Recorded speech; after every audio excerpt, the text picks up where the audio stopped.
Moderasi beragama berusaha untuk membuat jembatan, bukan tembok. Wacana kebudayaan di dalam pelestarian kebudayaan itu memang tidak memandang batasan-batasan agama. Peserta didik memang perlu diberi penekanan bahwa kesadaran ya terhadap pentingnya menghargai perbedaan. Kecenderungan yang kita lihat kan, orang yang punya sikap intoleran, yang basicnya doktrinal agama, dia cenderung anti budaya lokal. Ada kelompok-kelompok tertentu yang memiliki doktrin bahwa sebagai penghayat kepercayaan itu tidak bisa ditoleran gitu.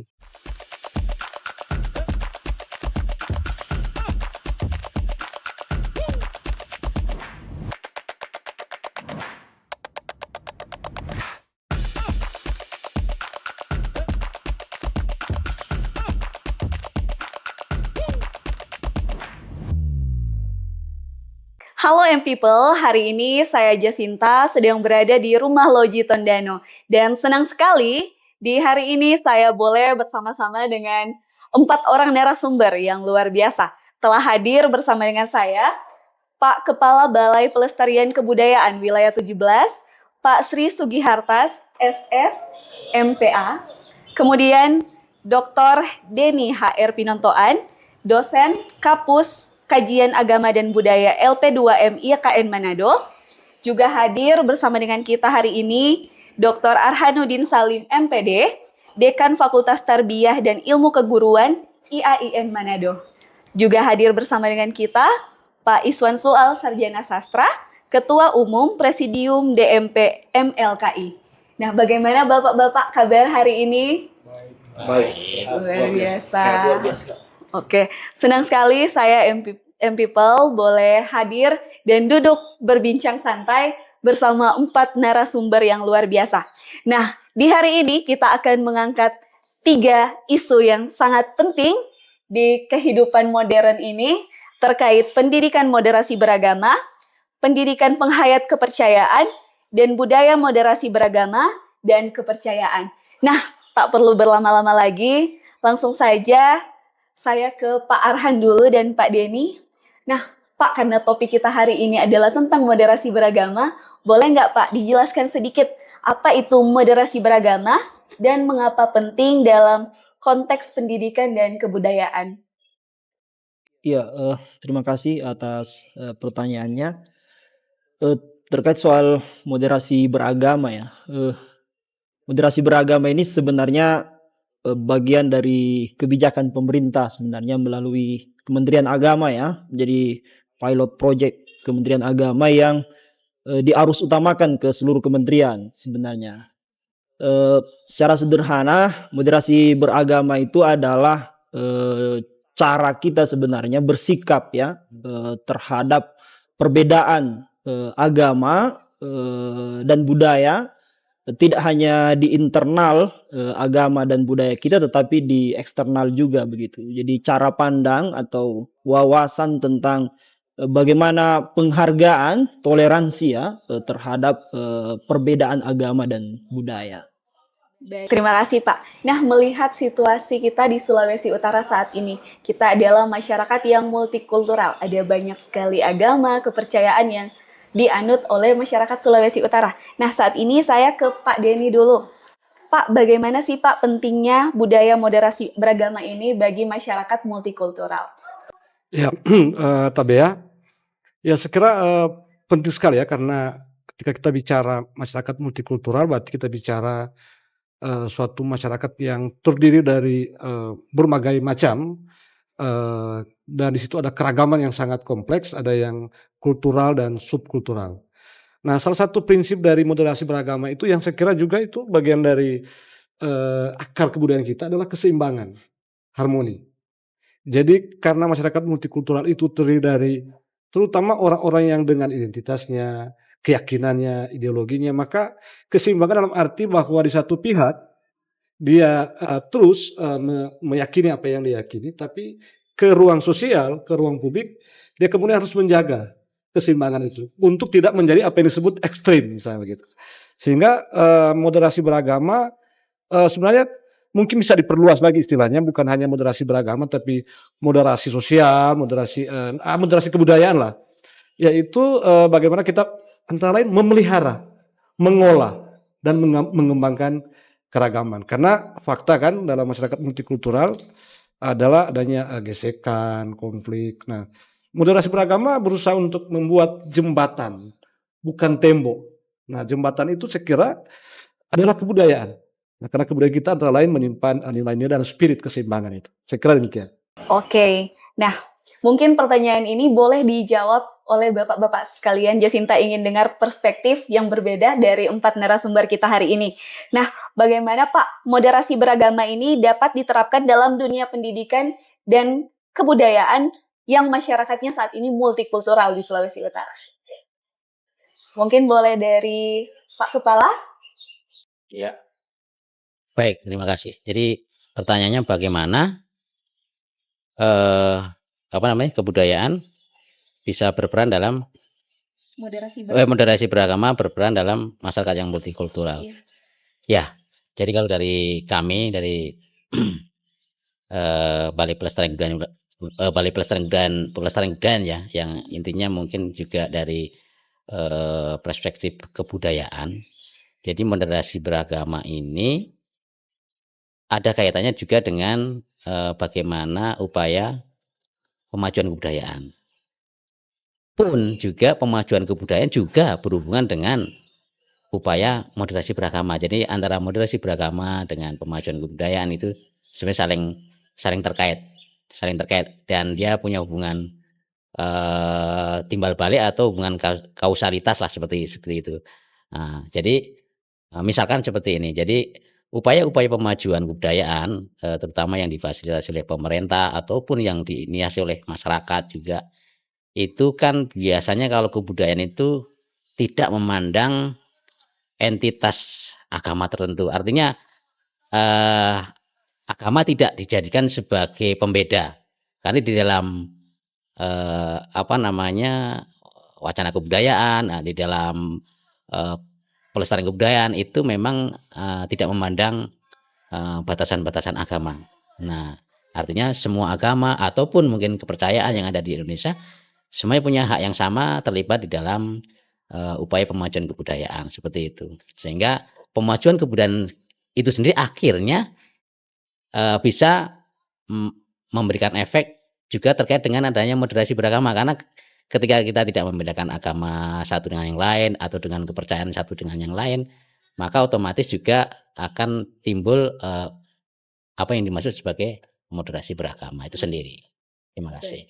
Baik, terima kasih. Selanjutnya boleh saya dengarkan pendapat dari Pak Denny? Iya. Saya kira strategis sekali ya. Moderasi beragama kemudian juga menjadi bagian dari proses-proses pendidikan. Di banyak sekolah kita menemukan, misalnya di gapuranya disebutkan sekolah adalah pusat kebudayaan. Dengan demikian maka mestinya basicnya adalah kebudayaan. Karena ilmu pengetahuan mestinya berkembang dengan kebudayaan yang ada. Kebudayaan yang dalam pengertian lokal atau juga kebudayaan dalam pengertian yang luas. Dan fakta bahwa di sekolah-sekolah kita atau di lembaga-lembaga pendidikan termasuk pendidikan tinggi, mulai dari murid, mahasiswanya, tenaga pendidiknya, tenaga pendidikan itu macam-macam. Jadi karena kita bicara multikultural maka misalnya dalam konteks Minahasa, tidak semua kemudian kita bisa identifikasi bahwa orang Minahasa punya satu perspektif, punya satu pemahaman. Tapi juga bahwa pada hal lain dia bisa terhubung dengan misalnya mungkin orang tuanya dari Gorontalo, dari Sakita Laut dan lain-lain.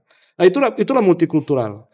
Dan demikian maka bahkan menurut saya justru selain keluarga tapi lembaga-lembaga pendidikan harus jadi pusat kebudayaan yang antara lain tadi pemajuan kebudayaan dan juga di dalamnya itu adalah prinsipnya atau asasnya adalah moderasi beragama juga harus dikembangkan di situ. Baik, terima kasih Pak Denny. Boleh selanjutnya saya dengarkan pendapat dari Pak Arhan? Kalau untuk konteks pendidikan sebenarnya terkait soal moderasi beragama ya hubungannya dengan aspek multikulturalisme, ya menurut saya peserta didik memang perlu diberi penekanan bahwa kesadaran ya terhadap pentingnya menghargai perbedaan, bahwa kita hidup dengan kalau dalam konteks Islam sunnatullah ya istilahnya itu berbeda-beda. Itu yang harus dipahami dan ketika pemahaman itu muncul dan tentu itu perlu ada proses pendidikan ya, edukasi ke peserta didik kita, itu kita berharap ketika mereka jadi orang penting di masa depan, itu bisa membuat kebijakan yang pro terhadap perbedaan. Dan saya kira moderasi beragama dalam konteks itu penting untuk memastikan ya peserta didik kita, terutama dalam konteks pendidikan agama misalnya, terutama kita di Institut Keagamaan Islam Negeri Manado, memastikan betul mahasiswa kita bahwa mereka akan berhadapan dengan bukan monoreligius, monoculture, tetapi multireligius dan multiculture. Dan oleh karena itu mereka perlu dibekali pemahaman, tidak hanya pemahaman akan budaya mereka dan agama mereka sendiri, tetapi budaya dan agama orang lain tentu perlu diberi pemahaman kepada mereka supaya mereka bisa memahami aspek-aspek terdalam ya dari perbedaan itu. Itu saya kira dari konteks pendidikan. Terima kasih Pak. Selanjutnya mungkin saya boleh dengarkan dari Pak Iswan. Baik, terima kasih.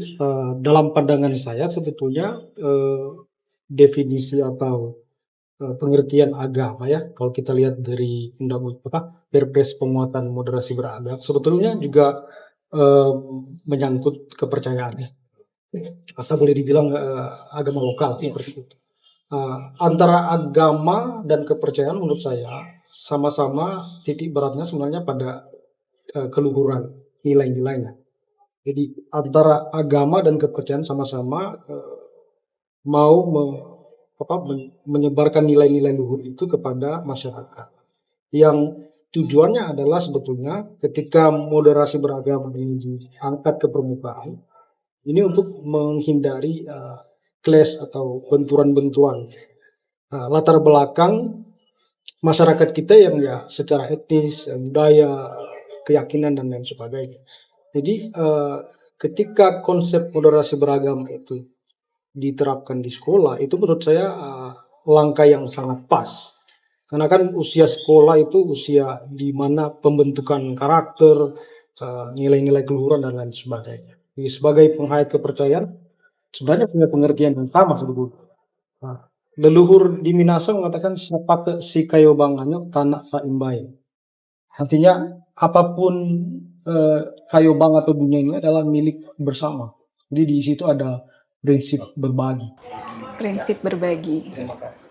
Baik. Nah, sebelum kita beralih ke pertanyaan selanjutnya, sudah disediakan kudapan. Mungkin sambil kita berbincang, boleh sambil mengudap. Bapak-bapak, ada kue-kue tradisional, ada onde-onde dan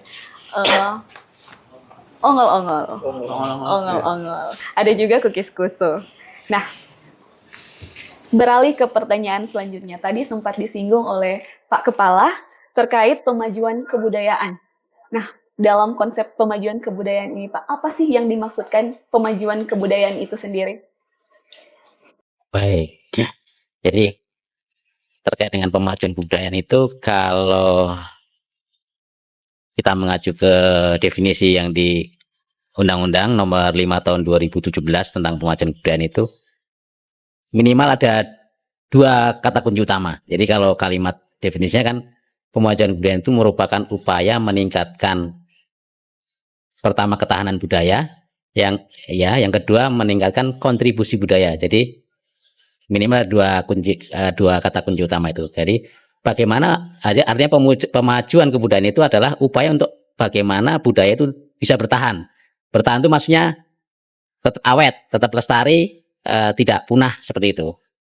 Itu yang pertama. Jadi bagaimana meningkatkan upaya ketahanan budaya. Yang kedua, meningkatkan kontribusi budaya. Artinya bagaimana dengan budaya yang tetap awet, bertahan, tidak musnah, tetap hidup di tengah masyarakat itu, bagaimana budaya itu bisa berkontribusi di tengah-tengah masyarakat. Kalau bahasa undang-undangnya di tengah-tengah peradaban dunia.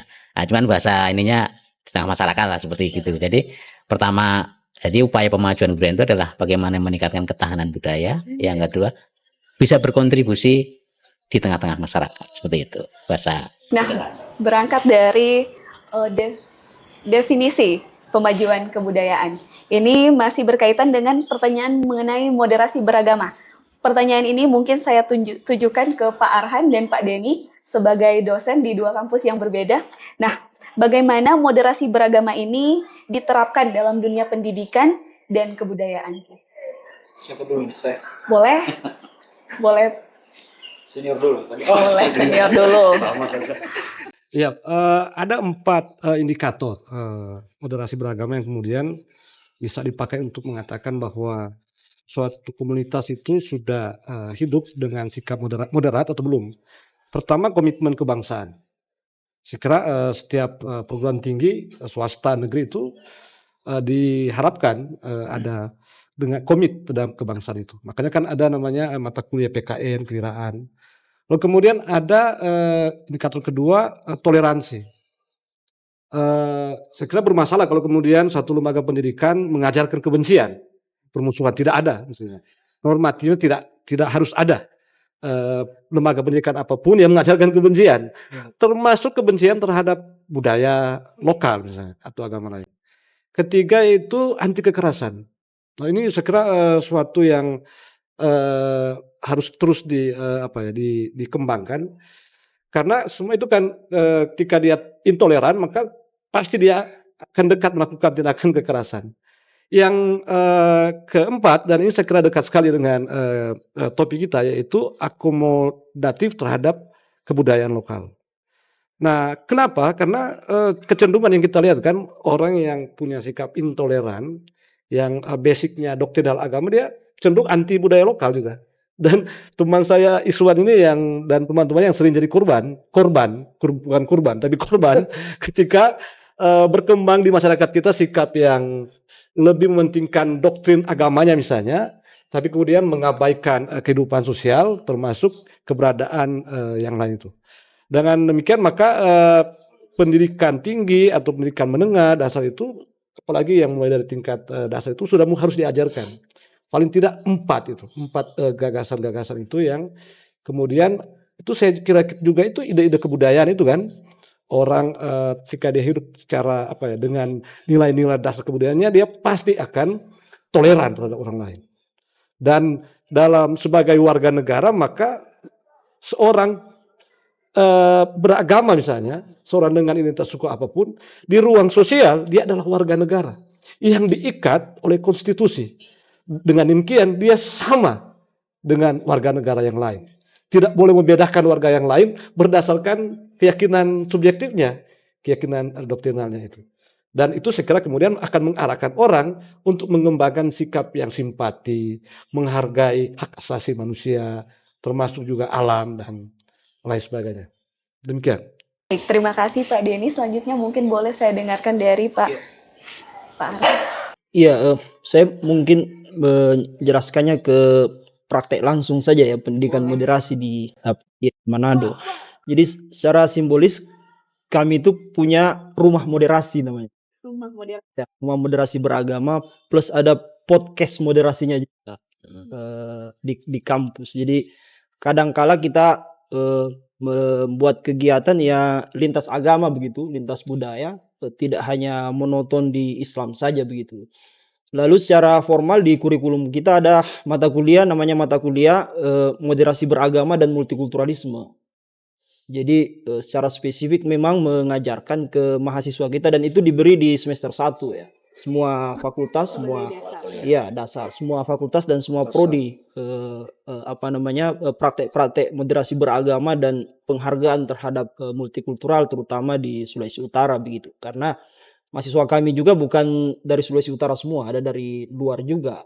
Nah, oleh karena itu mata kuliah ini tidak hanya mengajarkan aspek-aspek teoritis, tetapi kita kadang-kala melakukan visit ya, sit in ke tempat-tempat ibadah seperti ke gereja, ke vihara dan lain sebagainya. Dan beberapa kegiatan juga kami dengan YKN praktek baik terhadap moderasi beragama. Itu tahun lalu kita bikin moderasi beragama dalam konteks musik, pagelaran seni budaya bersama Islam dan Kristen. Jadi sebenarnya meskipun tidak ada konsep moderasi beragama, teman-teman saudara kita di Minahasa itu jauh sebelum ada konsep itu sebenarnya sudah menggeluti yang namanya moderasi beragama. Jadi menurut saya konsep moderasi itu ya semacam simbolisasi negara saja sebenarnya untuk lebih menguatkan praktek-praktek baik, toleransi, kerukunan yang dipraktekkan oleh masyarakat Sulawesi Utara, terutama komunitas Minahasa ya, yang saya kira tidak hanya menjadi corong nasional, tetapi menjadi corong global begitu terhadap toleransi keberagamaan kita di di Sulawesi Utara. Itu saya kira. Baik, terima kasih Pak Denny dan Pak Arhan untuk jawabannya. Nah, mungkin saya akan bertanya sedikit tantangan penerapan moderasi beragama di kampus, dan untuk Pak Kepala dan Pak Iswan, bagaimana tantangan penerapan moderasi beragama di masyarakat sendiri? Boleh mungkin kita mulai dengan ke masyarakat dulu, Pak Iswan boleh? Ya, banyak tantangan yang sebetulnya dihadapi ketika orang berusaha untuk hidup bermoderasi beragama. Saya sendiri itu salah satu koordinator dalam Indonesia Interfaith Forum atau Forum Lintas Iman Indonesia yang beranggotakan kelompok-kelompok mikro minoritas. Ada Yahudi, Bahai, Sudah minoritas mikro lagi. mikro ya. Sangat kecil. Jadi ada Yahudi, ada gereja pun di situ, ada gereja Ortodoks dan gereja Anglikan. Menariknya saya katanya karena tuan rumah ditunjuk sebagai koordinator Forum Lintas Iman ini. Tapi tidak semua juga kan orang ingin bermoderasi atau berhubungan secara lintas iman. Karena ketakutannya adalah itu akan membawa pada menyeberang batas. Jadi ada semacam ketakutan, jangan-jangan forum lintas iman atau moderasi beragama ini justru adalah kedok untuk mencari umat-umat baru di tempat yang lain. Jadi itu pemahaman seperti itu jadi tantangan karena didasari oleh kecurigaan yang berlebihan. Kemudian tantangan yang lain adalah memang ada kelompok-kelompok tertentu yang memiliki doktrin bahwa ya misalnya kami sebagai penghayat kepercayaan itu tidak bisa ditoleran gitu. Ya, kehadiran penghayat kepercayaan itu harus ditolak karena bertentangan dengan pemahaman agama tertentu. Karena kan stigmatisasi terhadap penganut kepercayaan itu sudah berlangsung lama. Itu secara historis sudah berlangsung lama. Jadi sulit untuk dihilangkan. Tambah lagi misalnya sosialisasi yang dilakukan oleh pihak terkait itu tidak terkesan lambat. Sementara kan manusia itu cenderung hari ini cepat. Seperti ini. Progresif. Kalau di sekolah sebetulnya khusus untuk penghayat kepercayaan itu siswa-siswanya kan mendapatkan pendidikan kepercayaan terhadap Tuhan yang Maha dan budi pekerti. Kalau di sekolah yang ada penghayat kepercayaan, misalnya di kami di Tono, guru-guru terbuka, hanya menerima yang berbeda. Walaupun di waktu-waktu sebelumnya ya tidak seperti itu. Ya, mereka masih merasa bahwa ya penganut kepercayaan itu penyembah berhala, penyembah batu dan sebagainya. Nah, sehingga tantangan terbesar adalah lambatnya sosialisasi. Sosialisasi tentang regulasi itu menyangkut tentang eksistensi mereka yang berbeda atau mereka yang mikro. Baik, terima kasih. Jadi tantangan yang terbesar yang dialami oleh Pak Iswan sendiri adalah mindset masyarakat lokal dan juga lambatnya sosialisasi dari institusi terkait. Dan selanjutnya boleh saya dengarkan dari Pak Kepala terkait bagaimana tantangan penerapan moderasi beragama di masyarakat sendiri. Baik, terima kasih. Jadi kita tahu agama dan atau kepercayaan dan budaya atau budaya itu kan sebenarnya dua entitas yang sama-sama eksis, kan kita tahu itu sama-sama eksis, dan antara keduanya bisa jadi kadang-kadang berjalan beriringan, kadang bisa bekerja sama, tapi kadang-kadang kan juga bertengkar kan. Itu kan kita tidak pungkirin kan seperti itu. Bahkan di dalam internal masyarakat agama dan atau kepercayaan sendiri pun tadi mungkin Pak Iswan juga menyampaikan bahwa tidak bisa kita memberi, masih ada yang tidak bisa bertoleransi seperti itu, dan itu tentu menjadi tantangan karena misalkan kita dari unsur pemerintah mau melakukan kegiatan atau event-event kebudayaan yang melibatkan beberapa entitas pelaku budaya yang kebetulan punya background agama atau kepercayaan yang berbeda, akhirnya mungkin menjadi tidak lancar atau terkendala karena masih ada beberapa yang ego keagamaannya atau kepercayaannya masih tinggi seperti itu. Makanya kalau ada istilah moderasi beragama yang itu sebetulnya untuk bagaimana masyarakat agama dan kepercayaan itu bisa bertoleransi, bisa berhidup moderat. Mungkin di dalam kebudayaan pun juga perlu moderasi berkebudayaan. Jadi moderasi beragama dan moderasi berkebudayaan. Sehingga dua-duanya nanti bisa berjalan. Konsepnya seperti itu. Baik, terima kasih Pak Kepala. Selanjutnya mungkin saya mau mendengarkan perspektif dari pihak kampus. Pak Arhan, Kalau silakan. terkait soal tantangan sih, secara formal sih di kampus tidak mengalami tantangan yang ini ya, karena ini kan kebijakan pemerintah sebenarnya ya, yang harus diterapkan begitu. Tetapi mungkin boleh jadi secara permukaan itu tidak ada tantangan, tapi kalau kita menyelami secara dalam itu banyak juga komen-komen dosen-dosen yang sesungguhnya tidak terlalu bersepakat dengan konsep ini, karena seperti yang disampaikan oleh Pak Iswan tadi soal adanya prejudice ya, prasangka ya terhadap kebijakan ini yang cenderung ingin meremehkan ajaran agama tertentu begitu, atau menyamakanlah semua ajaran agama begitu, yang pada akhirnya kalau istilahnya kita di Islam itu ada pendangkalan akidah lah, kira-kira begitu ya. Pendangkalan keimanan begitu. Padahal kan sesungguhnya tidak seperti itu. Jadi menurut saya tantangan terbesarnya adalah, ya bagi saya sebagai seorang muslim adalah meyakinkan ke pengikut saya, ke umat saya, bahwa moderasi beragama ini bagian dari ajaran Islam sesungguhnya, ajaran Islam rahmatan lil alamin ya, yang kemudian memandang segala sesuatu itu bersaudara begitu, kita semua bersaudara. Ya kalau mengikuti adagium kita di Sulawesi Utara kan, toran semua ciptaan Tuhan kan, toran semua bersaudara, dan itu kan sebenarnya nilai-nilai universal ya dalam ajaran Islam juga, cuma bahasanya bahasa Manado kan, kira-kira begitu. Banyak hadis atau ayat-ayat yang semakna dengan adagium itu sebenarnya. Jadi ya menurut saya memang tantangannya, karena bagi saya moderasi beragama itu bukan sekedar kebijakan pemerintah yang ada stempelnya ya. Sekarang mungkin harus diubah jadi kebijakan ke sebuah gerakan sebenarnya.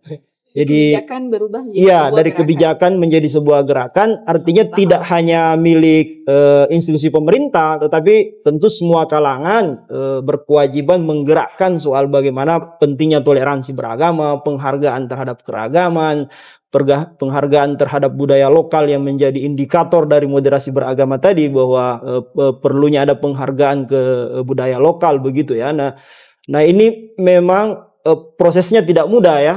Saya kira segala kebaikan itu pasti ada tantangannya lah begitu, dan saya pikirnya yang saya lakukan ke mahasiswa, saya tidak berharap di 5 tahun ini, tapi mungkin saya berharapnya 10-20 tahun ke depan ketika mereka jadi bupati atau jadi anggota DPR atau jadi guru yang kemudian bisa menginspirasi peserta didik mereka, kira-kira begitu. Baik, selanjutnya mungkin boleh saya dengarkan dari Pak Denny, kan saat ini mahasiswa terkenal dengan generasi C yang berpikiran kritis dan terbuka. Apa ada tantangan mungkin khusus di IAKN Manado dalam penerapan moderasi beragama? Ya, tadi menyebut generasi Z. Ya, ciri-cirinya sudah disebutkan tadi. Salah satunya inklusivitas. Ya.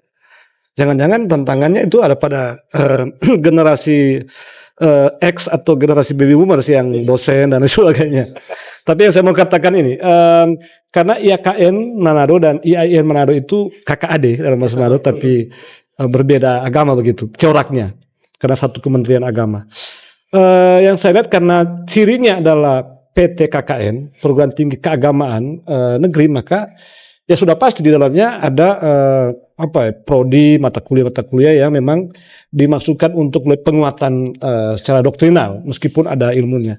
Jadi tantangannya salah satu adalah bagaimana perguruan tinggi ini, bukan hanya IAKN dan IAIN Manado, tapi juga perguruan tinggi yang lain menjadi pelopor untuk mengembangkan apa yang kalau di kita sebut teologi yang lebih inklusif.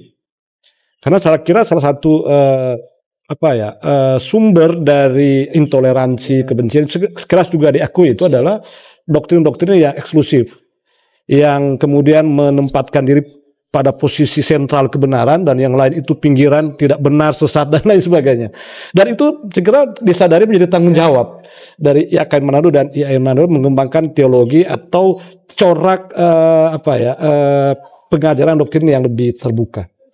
Tantangan kedua, saya kira juga itu ada di masyarakat itu tadi tantangan doktrinal. Kedua adalah tantangan struktural. Karena entah itu toleransi, intoleransi dan lain sebagainya itu kan tidak ada di ruang kosong.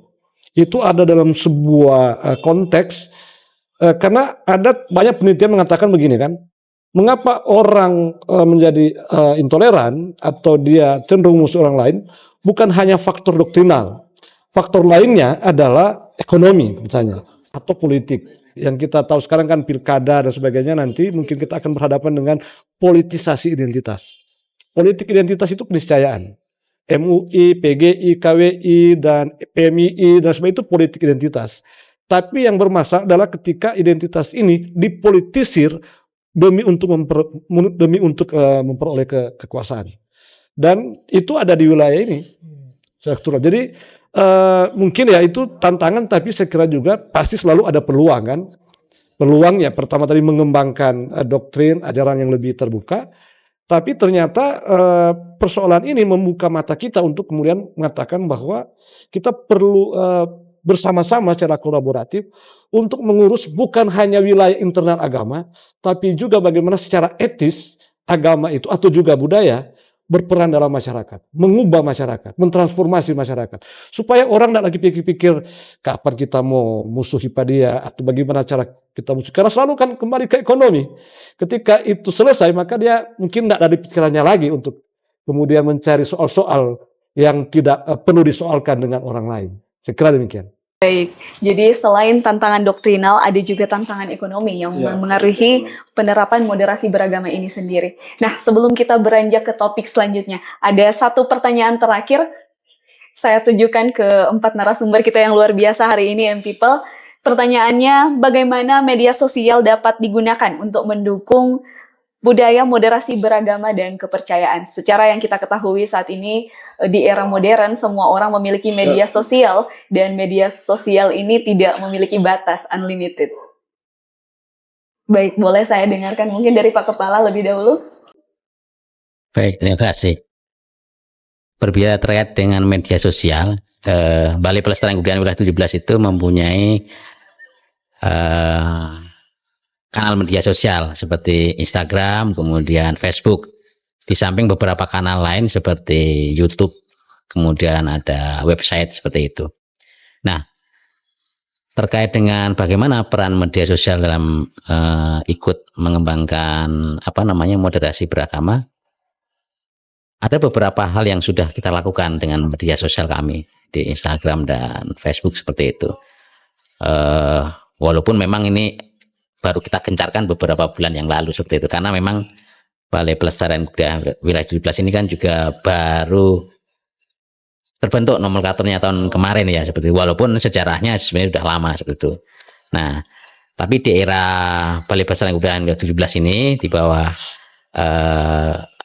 saya dan teman-teman yang ada di kantor, kami mengembangkan media sosial yang ada di kantor itu untuk membuat konten-konten kebudayaan yang berhubungan dengan pelestarian pemajuan kebudayaan, dan itu memang tidak tidak mengambil semacam bukan tidak memandang berdasarkan agama tertentu ataupun kepercayaan tertentu seperti itu, karena memang pemajuan kebudayaan itu konsepnya memang tidak memandang perbedaan agama dan kepercayaan. Semua entitas kebudayaan itu sama-sama punya hak yang sama untuk dimajukan, dikembangkan dan dilindungi seperti itu. Jadi itu salah satu yang kita inisiasi lewat media sosial.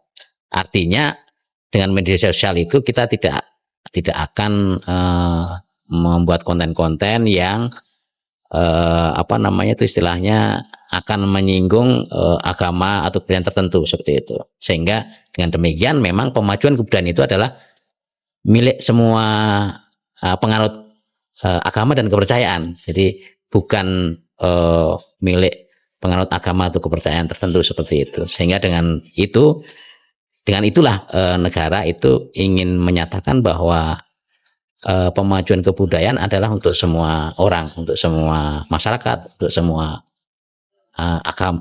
agama dan kepercayaan seperti itu. Baik, selanjutnya mungkin boleh saya dengarkan dari Mbak Iswan. Baik. Penghayat kepercayaan adalah salah satu dari banyak komunitas yang cenderung tertutup. Itu dikenal tertutup, sehingga banyak salah paham juga orang terhadap penghayat kepercayaan. Kami sebagai penghayat kepercayaan memang selain memang ada kesadaran internal, juga memang didorong dari Kementerian Pendidikan dan Kebudayaan untuk membuat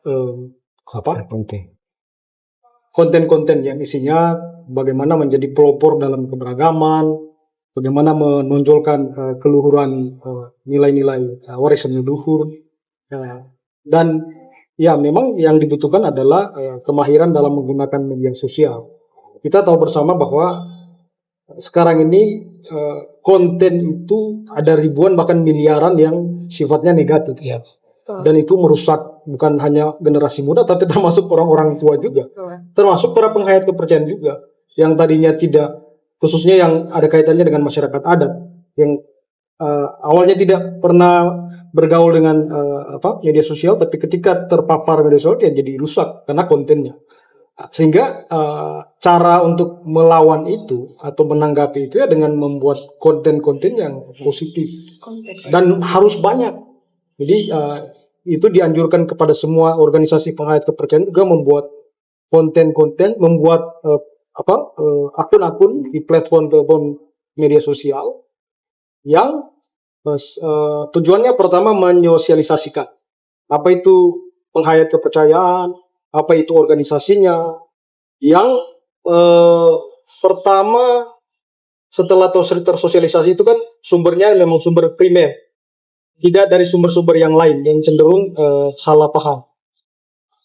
Sehingga masyarakat tahu betul, oh ternyata penghayat kepercayaan seperti ini dari dari komunitas sendiri, bukan konten dari pihak lain. Kemudian yang kedua juga untuk menunjukkan ke masyarakat bahwa penghayat kepercayaan itu sebenarnya seperti masyarakat yang lain, normal-normal saja, tidak aneh, tidak ada yang sangat berbeda dengan yang lain. Sehingga kalau kami setelah membuat akun media sosial sangat terbantu. Selain tersosialisasi apa yang menjadi program kami, apa yang menjadi ajaran kami, itu juga menjadi media di mana kami dihubungi oleh banyak pihak. Yang pertama yang ingin tahu. Soalnya mahasiswa yang belajar di AKN, di AIN, dan di universitas lain, akhirnya mendorong rasa ingin tahu itu karena ada terlihat di media-media sosial. Itu manfaatnya juga besar sekali. Jadi media sosial berperan positif dalam menginformasikan terkait penghayat kepercayaan itu sendiri. Baik, terima kasih. Selanjutnya mungkin boleh saya dengarkan dari Pak Denny, kemudian ditutup oleh Pak Arhan. Ya, mulanya kan media sosial itu alat, namanya media, membantu manusia untuk mengkomunikasikan sesuatu, pikiran, informasi dan sebagainya. Tapi fakta bahwa media sosial akhirnya kemudian beragama juga. Atau kemudian media sosial di frame atau dikonstruksi dia memiliki identitas kebudayaan tertentu, padahal dia alat teknologi. Jadi akhirnya yang saya mengatakan media sosial itu berwajah ganda. Yang tadi bahwa kemudian kebencian, hoax, macam-macam itu bisa dipakai. Tapi siapa yang menggunakan itu adalah manusia kan. Nah, manusia bagaimana yang menggunakan media sosial untuk itu? Ya tentu manusia yang kemudian pikirannya intoleran, dia tidak teredukasi untuk menghormati, menghargai. Tapi kemudian maka dengan itu harus lebih banyak lagi orang yang dengan pikiran-pikirannya yang dalam rangka kemanusiaan, keadilan, menghargai perbedaan, yang memanfaatkan media sosial itu. Dan saya lihat sekarang ini kan itu sudah dipakai atau sudah menjadi keseharian dari bukan hanya generasi Z, tapi juga generasi baby boomers, ya itu sudah akhirnya dipaksa untuk kemudian harus akrab dengan itu. Jadi sekarang informasi sekarang paling dominan kan dia menyebar melalui media sosial. Dengan demikian maka dalam rangka memainstreamingkan moderasi beragama atau menyebarluaskan gagasan-gagasan atau pengalaman-pengalaman, praktek-praktek yang baik kaitan dengan bagaimana mengolah, merawat keragaman adalah juga dengan menggunakan media sosial. Dan tentu itu tergantung, sekali lagi tergantung siapa yang menggunakan. Kalau yang menggunakan itu orang yang kemudian dalam rangka untuk menciptakan suatu kehidupan yang rukun, toleran, dan kemudian damai, maka media sosialnya itu tentu akan berwajah seperti itu. Dan harus lebih banyak konten-konten atau netizen yang kemudian memiliki orientasi perspektif itu yang menggunakan media sosial. Sekira demikian. Baik, terima kasih Pak Denny. Selanjutnya mungkin boleh dari Pak Arhan. Ya, kalau soal media sosial, saya kira memang kita butuh soal literasi digital ya. Literasi digital, karena saya kira fakta atau realitas sosial kita ini kan berpindah ya dari keseharian kita seperti ini ke realitas dunia maya begitu. Jadi boleh jadi keseharian kita biasa-biasa saja, tetapi di dunia maya, di sosial media itu lebih parah begitu ya. Kadangkala ada orang berstatus padahal bukan sebenarnya yang disinggung, tapi tersinggung dengan status orang tertentu begitu. Nah, itu diperparah ketika status atau komentar kita itu terkait soal agama dan budaya, soal teologi dan keyakinan. Nah, itu bisa lebih parah lagi kan, daya ledaknya begitu. Begitu banyak konflik-konflik keagamaan kan diintrodusir dari media sosial, dan tentu kita tidak bisa lepas juga begitu banyak kebaikan-kebaikan, gerakan-gerakan perdamaian diintrodusir dari sosial media. Nah, oleh karena itu tentu dalam konteks muslim ya, tahun 90-an ada cendekiawan muslim namanya Kunto Wijoyo nulis Muslim Tanpa Masjid. Muslim tanpa masjid itu bukan berarti muslimnya meninggalkan masjid, tetapi Kunto Wijoyo memprediksi 20-30 tahun ke depan orang muslim itu tidak belajar lagi agama di masjid, tapi belajar lewat media sosial begitu. Nah, prediksi Kunto Wijoyo terbukti hari ini. Begitu banyak kita lihat ya, seleb-seleb ustadz seleb ya, ustadz selebriti kan, pesantrennya di online, bukan lagi di madrasah ya, di sekolah-sekolah agama, tetapi lewat ustadz Google misalnya ya, apa yang tidak ada di Google misalnya. Nah, oleh karena itu saya kira tentu peran tokoh agama harus mengambil kendali misalnya ya. Saya sering menyampaikan ke dosen-dosen saya yang sering khutbah Jumat, khutbahnya jangan cuma disampaikan secara oral saja, tetapi ditulis lalu dibikin status di media sosial supaya daya ledaknya itu banyak yang ini. Iya, jangan digantikan oleh ustadz-ustadz yang provokatif begitu ya. Sementara kita ini ustadz-ustadz yang moderat itu cenderung tidak terliterasi secara digital. Nah, ini juga memang tantangannya ya kebesar ke depan. Tetapi saya kira kalau dalam konteks muslim ada banyak juga konten-konten yang moderat, konten-konten yang menghargai perbedaan, seperti kontennya Gus Baha misalnya ya, itu banyak sekali konten-konten yang dibuat oleh teman-teman PBNU, Muhammadiyah dan lain sebagainya, itu bagus, tetapi ya kadangkala pengikutnya kurang begitu nah. Nah, oleh karena itu ke depan memang tantangannya sebagai pemuka agama dan tentu sebagai dosen ya perlu terlibat aktif di dalam literasi digital ini. Jangan biarkan status-status yang provokatif itu melebar kemana-mana kan, kira-kira begitu. Itu saya kira ke depan. Terima kasih Bapak-Bapak. Sebenarnya media sosial ini memiliki peran yang sangat signifikan dalam konteks penerapan moderasi beragama. Sebab media sosial ini dapat berwajah ganda tergantung siapa netizen yang menggunakannya. Dan dalam penerapan moderasi beragama ini, kita sendiri perlu dan butuh lebih banyak lagi orang yang membuat konten-konten mendukung moderasi beragama ini sendiri. Nah, baik, sebelum kita beranjak ke topik selanjutnya tentang penghayat kepercayaan, mungkin boleh kita mengudap dulu, ada onde-onde, ongol-ongol, dan kusu-kusu.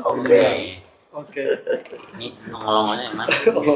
Semakin sore semakin dalam topiknya. Semakin sore semakin nongol. Oke, baik. Yang nongolnya yang mana, Pak? Ini yang Ongol-ongol yang di tengah, Pak. Oh, yang ini. Saya coba. Iya. Betul. Sagu kan ya. Oh, ini saya. Ini kelapa muda ya. Baik, beranjak ke topik selanjutnya. Kita sambil-sambil ya, Pak. Boleh sambil makan, Boleh sambil makan ya? sambil berbincang. Enggak susah nih. Agak susah deh, kenyal. Dia seperti melawan dimakan. Oke. Isu kita yang akan kita bahas selanjutnya adalah mengenai pendidikan penghayat kepercayaan. Nah, tadi kita sudah banyak mendengar tentang penghayat kepercayaan ini sendiri. Dan saya ingin secara langsung mendengarkan dari Pak Iswan, apa sih sebenarnya penghayat kepercayaan ini sendiri dan bagaimana konsepnya? Ya, baik. Penghayat kepercayaan itu sebetulnya orang ya, atau kalau di agama ya istilahnya penganut agama. Kalau di kami itu penghayat kepercayaan. Ya, sebetulnya bisa juga ditukar itu kata penghayat dan penganut. Tapi ya barangkali karena ya keseringan disebut sebagai penghayat kepercayaan, ya disebut seperti itu. Tapi sebelum kita sebetulnya mengetahui apa itu penghayat kepercayaan, kita tahu dulu sebenarnya kepercayaan itu apa. Atau kepercayaan terhadap Tuhan Yang Maha itu apa? Definisi kepercayaan terhadap Tuhan Yang Maha itu sebetulnya pernyataan dan pelaksanaan hubungan pribadi dengan Tuhan Yang Maha Esa yang didasarkan pada keyakinan dan diwujudkan dalam ritual-ritual atau upacara dan pengamalan budi luhur yang sumber ajarannya adalah kearifan lokal bangsa Indonesia. Nah, memang definisi ini agak kaku ya, tapi ini juga tidak bisa dipisahkan dari sejarah penghayat kepercayaan itu.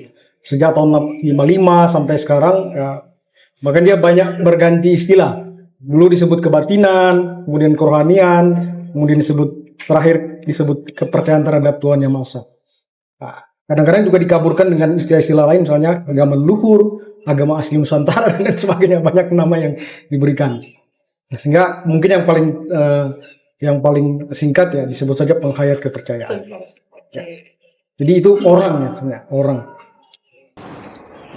Baiklah, jadi penghayat kepercayaan sendiri ini adalah orang ya, Pak. Nah, pertanyaan selanjutnya, bagaimana penghayat kepercayaan ini berperan dalam menjaga kebudayaan lokal? Nah, seperti yang kita tahu sendiri bahwa Sulawesi Utara ini adalah tempat yang sangat multikultural dan multireligius. Nah, bagaimana penghayat kepercayaan ini berperan dalam menjaga kebudayaan kita Sulawesi Utara ini? Ya, seperti yang sempat saya bilang tadi, sumber ajaran dari penghayat kepercayaan sebetulnya adalah kearifan lokal. Penghayat kepercayaan itu tidak bisa dipisahkan dari hampir semua objek pemajuan kebudayaan. Ritualnya, adat istiadatnya, seniannya, dan lain sebagainya. Tidak bisa dipisahkan. Hampir semua objek pemajuan kebudayaan yang sesuai dengan Undang-Undang Nomor 5 Tahun 2017 itu ada dalam ranah penghayat kepercayaan. Dan itu itu digunakan sebagai media. Misalnya contoh bahasa. Kan bahasa salah satu objek pemajuan kebudayaan. Itu dalam ritual-ritual penghayat kepercayaan, hampir semua penghayat kepercayaan yang ada di Indonesia itu menggunakan bahasa lokal yang secara tidak langsung itu penghayat kepercayaan itu melestarikan budaya lokal. Atau misalnya ritus atau upacara-upacara ya, upacara-upacara kan upacara-upacara yang terkait dengan masyarakat adat. Ya, itu upacara yang sudah diwariskan dari generasi ke generasi. Apakah dia berhubungan dengan upacara bulanan, misalnya bulan purnama, termasuk yang hari ini kita anggap sebagai tarian, misalnya maengket, kawasaran, itu adalah upacara-upacara penghayat kepercayaan yang sudah dilakukan teman-teman. Tapi memang konsepnya kemudian dia berubah ketika upacara-upacara ini dianggap sebagai seni saja. Mungkin karena sudah ya ada hubungannya dengan kemanfaatannya, Pak, ya, peningkatan sumbangsinya untuk masyarakat. Walaupun juga kami sebagai penghayat kepercayaan kadang-kadang juga agak sedikit risih ketika tari-tarian itu hanya dianggap sebagai penyambut tamu misalnya. Karena di situ ada unsur spiritual, budaya spiritual. Atau hal-hal yang lain misalnya, yang dianggap sebagai situs budaya, bagi kami itu bukan hanya sebagai situs untuk destinasi wisata untuk dikunjungi. Itu adalah tempat sakral. Jadi semua yang terkait dengan objek-objek pemajuan kebudayaan itu dirasa wajib oleh penghayat kepercayaan untuk dilestarikan, dilindungi. Satu saja dari objek pemajuan kebudayaan itu hilang, itu terasa oleh kami bahwa ada yang kurang, gitu. Ada yang kurang seperti itu. Jadi misalnya ketika kita bicara soal kalelon misal atau syair-syair tua Minahasa, itu kan media kami untuk menyampaikan ajaran kepada umat atau kepada warga. Kami menyampaikan ajaran mungkin tidak seperti dalam agama lain dalam bentuk khutbah atau sebagainya. Kami lewat media-media seperti itu atau dalam mantra-mantra atau doa-doa yang sudah diajarkan dari dulu. Jadi kalau ditanya bagaimana kami berperan dalam pemajuan kebudayaan, ya semua aspek dalam kehidupan penghayat kepercayaan itu sebenarnya berhubungan dengan pemajuan kebudayaan. Baik, Pak Iswan. Nah, Pak Iswan saat ini tinggal di Sulawesi Utara, Ya. di Tondano. Tondano ya, 2 menit dari sini. 2 menit dari rumah lo, tidak jauh dari tempat ini. Sebagai seorang penganut kepercayaan, penghayat kepercayaan, bahasa lokal apa sih Pak yang digunakan ketika sedang melangsungkan kegiatan ibadah? Kalau di komunitas saya yang digunakan bahasa Tontembuan. Bahasa Ya, Tontembuan. tapi kalau Minahasa kan banyak bahasa. Ya, dan antara satu bahasa dengan bahasa yang lain bisa saling mengerti. Jadi walaupun saya Tontembuan, saya bisa ikut ritual di Tondano atau di Tonsea atau di Tembul. tempat-tempat lain karena masih bisa mengerti. Dan mungkin kesamaan genealogi.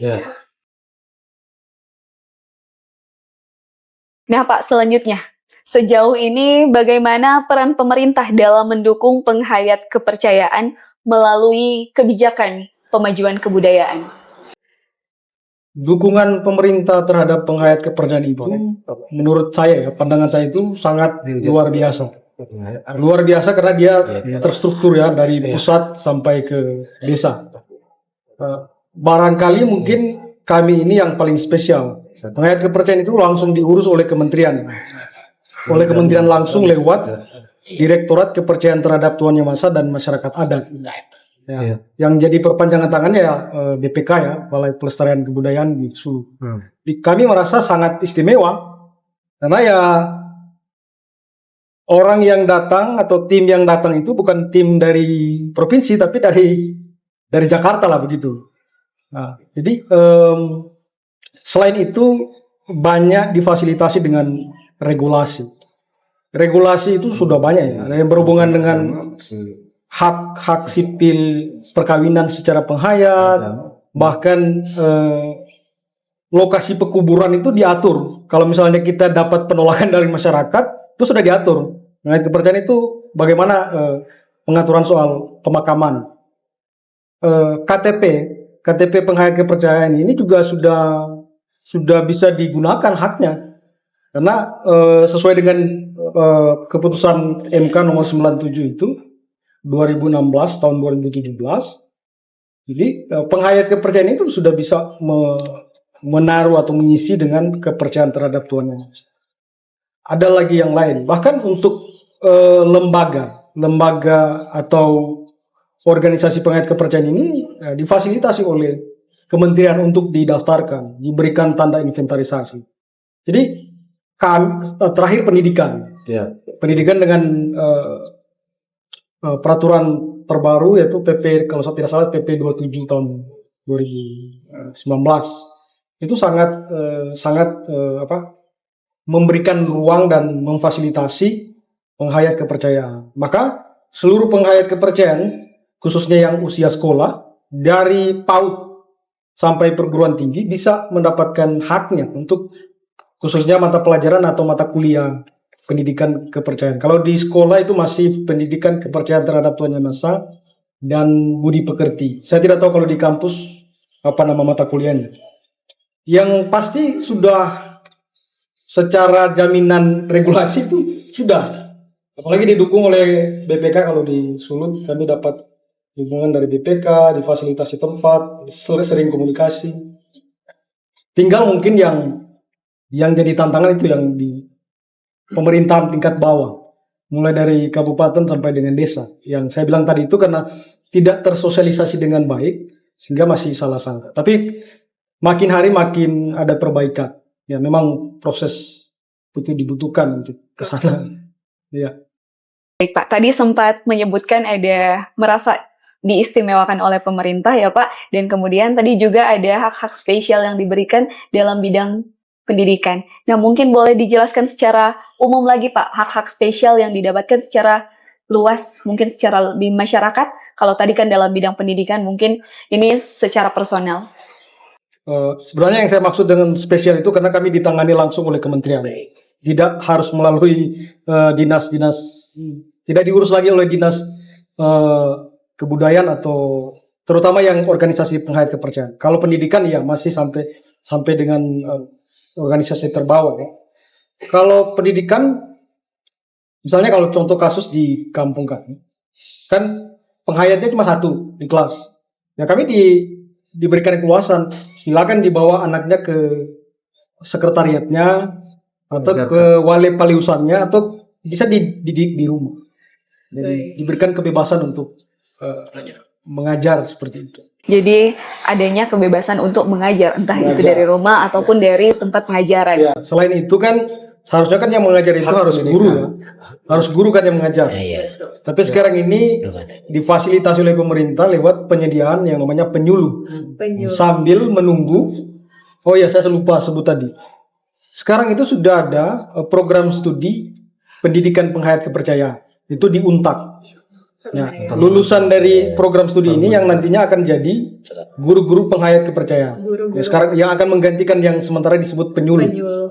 Nah, itu ya setara dengan guru-guru agama Kristen, Islam, Konghucu dan lain sebagainya. Itu ya istimewa sekali menurut saya juga. Sudah banyak kita berbincang mengenai penghayat kepercayaan dan kaitannya dengan pemerintah, institusi pemerintahan.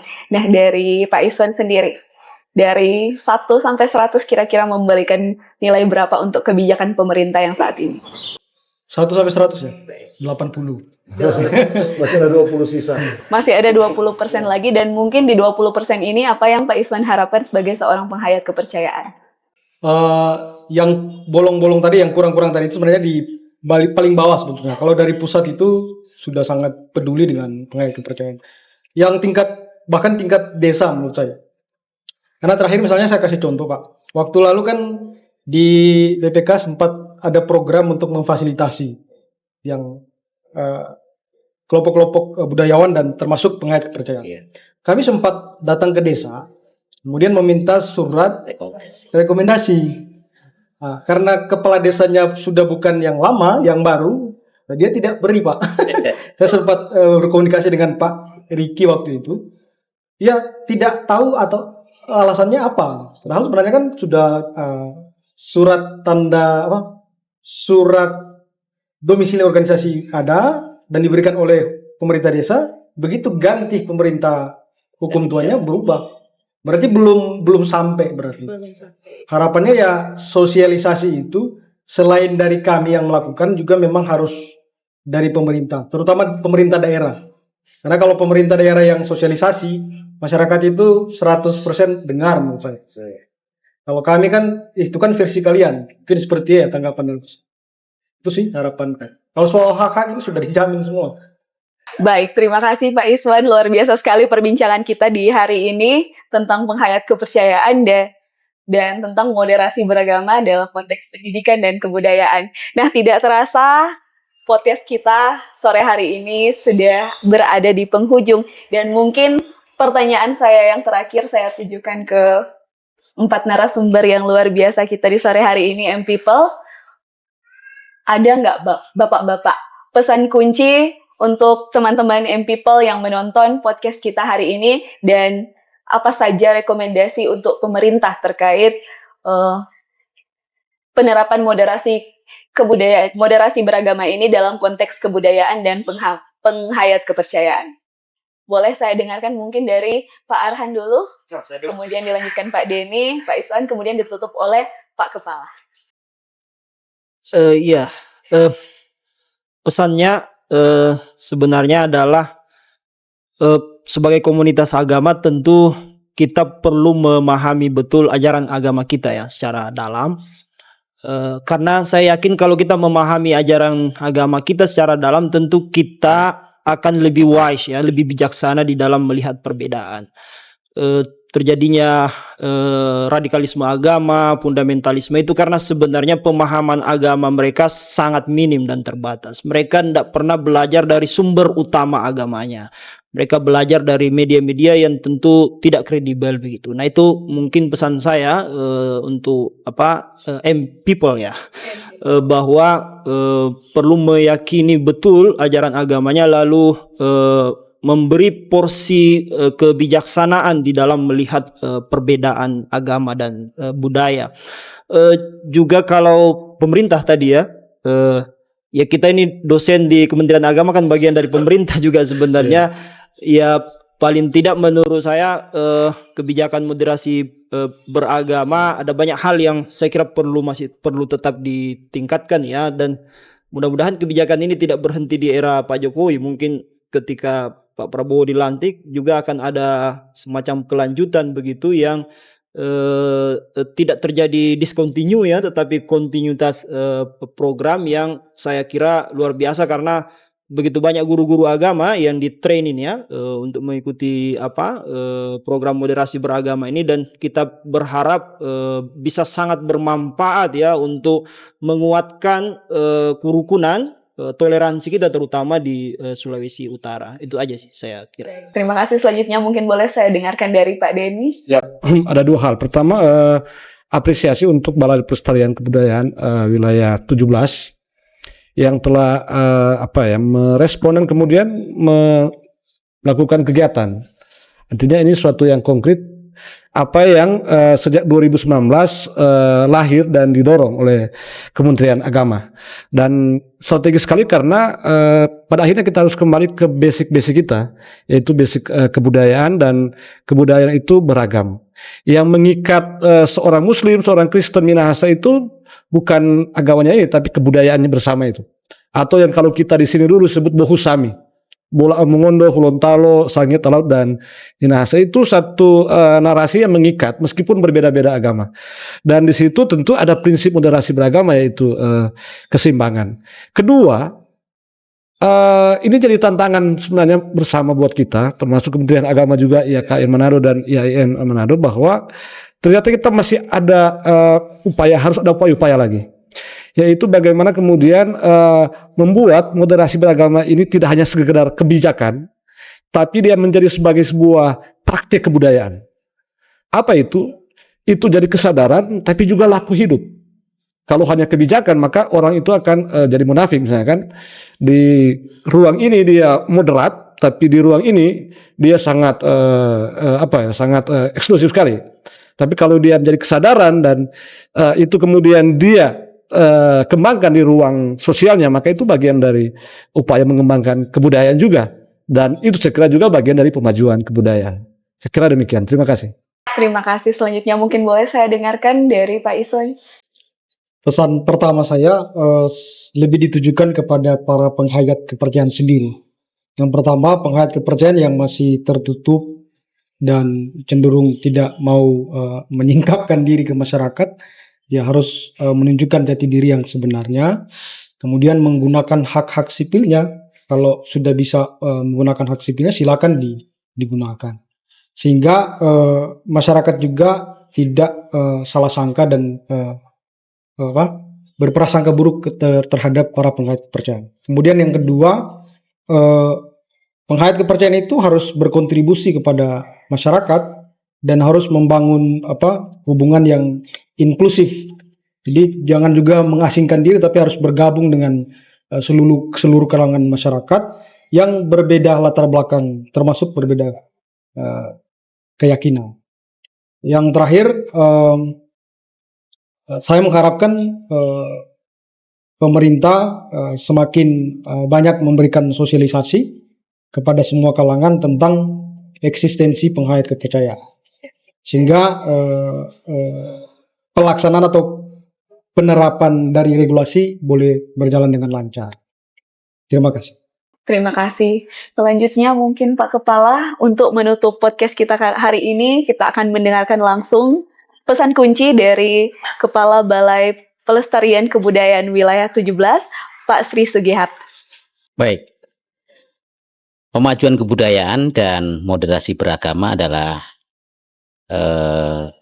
dua hal yang memiliki hubungan kausalitas atau kasualitas? Memiliki hubungan kasualitas ya. Sekaligus memiliki hubungan simbiosis mutualisme. Artinya pemajuan kebudayaan yang didorong, yang diintroduksi, yang diinisiasi dengan semangat inklusivitas itu otomatis akan menciptakan tingkat moderasi beragama yang baik. Karena para pelaku budaya ini kan orang-orang yang memiliki background agama dan kepercayaan tertentu.